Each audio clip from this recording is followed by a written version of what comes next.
You got bamboozled.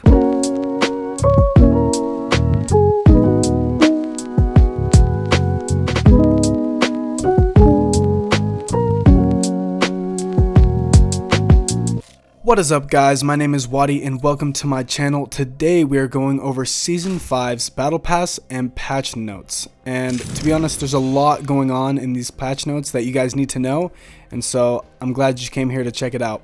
So right now we're checking out the Bloodhound skin, that was Glided Claw. Now Revenant has a good skin too that comes with the Battle Pass. Death Etching, gotta make sure I equip that. Now the Battle Pass is kind of nice because if you complete the whole Battle Pass, it gives you enough Apex coins to pay for the next Battle Pass.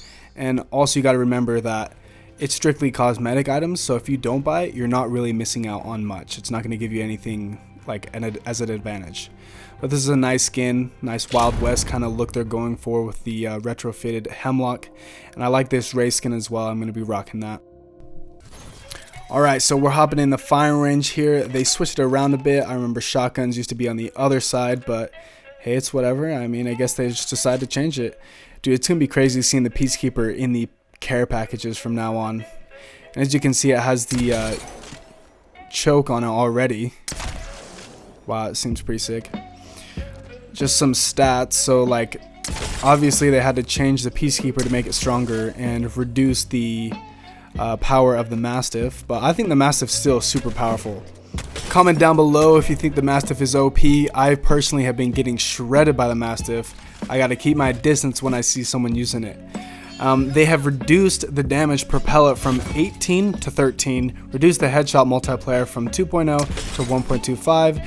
They decreased the fire rate from 1.3 to 1.0, and then they increased the shell count from 4 to 6.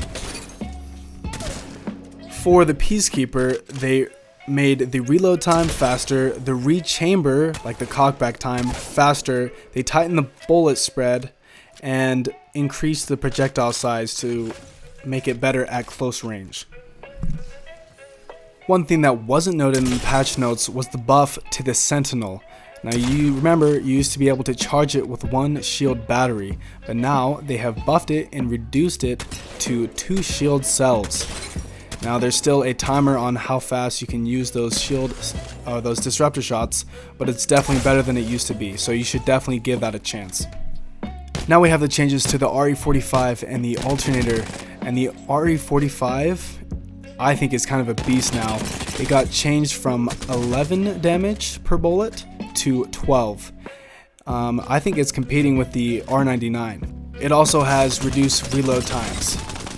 Now the alternator has a buff regarding its mag size. It now has the base mag size from 16 up to 19. Level 1 extended mag now upgrades it to 22. Level 2 upgrades it to 25. And level 3 is upgraded to 27.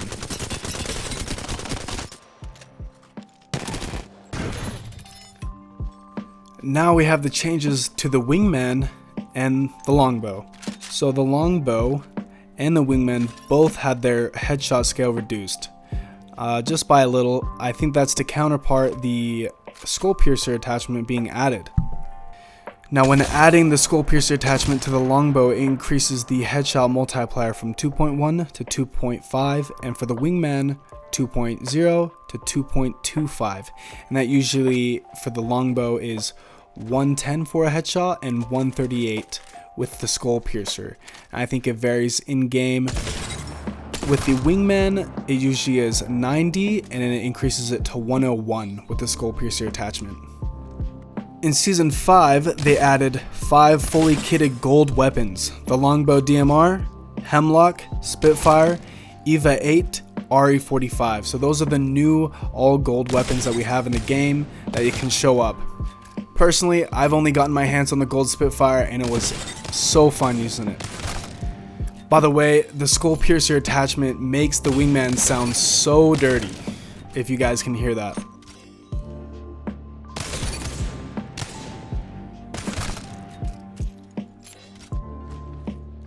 Moving on to the changes for the gold armor, they removed the perk of 50% heal speed and added shield cells and syringes give double amount per use. Now onto the load of controversy for the legends. There's been a ton of changes. First off, we have our boy Mirage.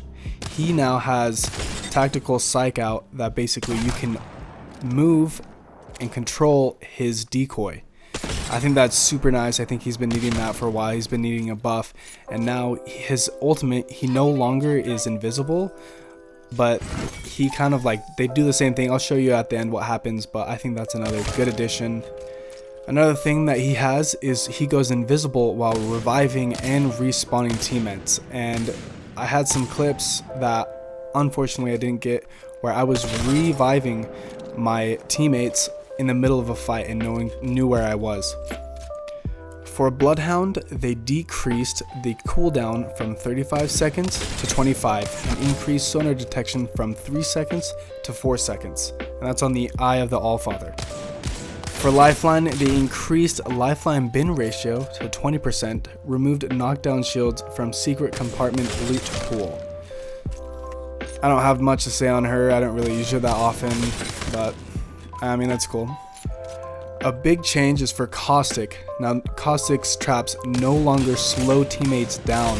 I think that's going to be a huge thing. I'm going to be playing Caustic a lot more now that, you know, you can really be in a building and let those traps go wild and not worry about your teammates totally getting slowed down. Another thing they added for Caustic is his traps do not get triggered from the other side of the door. For Gibraltar, I am surprised that they didn't do something to his shield, his personal shield in front of him, but they decided to reduce the dome shield duration from 18 seconds to 12 seconds. Now on to the big controversy.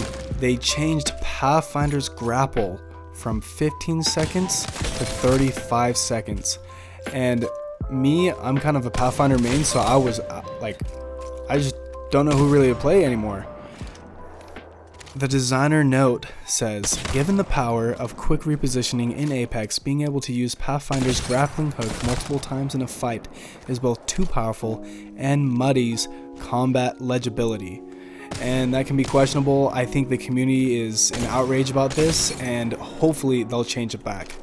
Now another legend changed is Crypto's drone can now ping banners.